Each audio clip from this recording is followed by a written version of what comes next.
नमस्ते संगवारी हो। त आज मैं डालत हूँ अपन हरेली तिहार में जो बना रहे हूँ मीठा ओकर के पूरा वीडियो बनात रहे संगवारी हो। केला बनात रहे हूँ। देखा देखे में ऐसे लगत थे मानो नहीं बने हैं करके, लेकिन बन गई से अच्छा हो गई से। बस थोड़ा संगवारी हो मीठा कम हो गई से भजिया में, बट चीला में बने रही से कार के चीला थोकन रही से और भजिया ज़्यादा रही से तो उमा थोड़ा मीठा है कम हो गई से संगवारी हो। बाकी अच्छा बने रही से सॉफ्ट चीला वे बना रहे हूँ भजिया, साथ ही साथ पूरी भी बना रहे हूँ संगवारी हो। तब पूरी ला तो नहीं चढ़ाया, बट चीला भजिया ला जब पूजा करी से हमारे यहाँ पापा है तब वह चढ़ाई से बहुत अच्छा लगी से।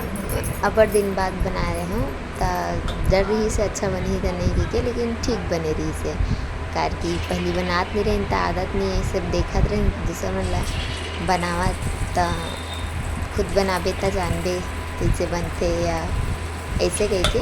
बाकी अच्छा रही से संगवारी हो। मैं हम बनावत जावत रहे और ये हमार बेटू के चाचू है वीडियो बनात रही सब कि चलते हाँ भजिया बना, मैं कर वीडियो बनावत हूँ ऐसे कहते। तो यही बहाना जब वो वीडियो बनाई से संगवारी हो तो मोला आप मन से शेयर करे के मौका मिल गए कि मैं हाँ हरेली में दे चीज़ ला बना रहे हूँ ऐसे कह के। तो वही चीज़ ला मैं अपना ला दिखाता हूँ। देखो संगवारी हो कढ़ाई में भजिया ला डाले हूँ तो कैसे मस्त ब्राउन भुंजावत है।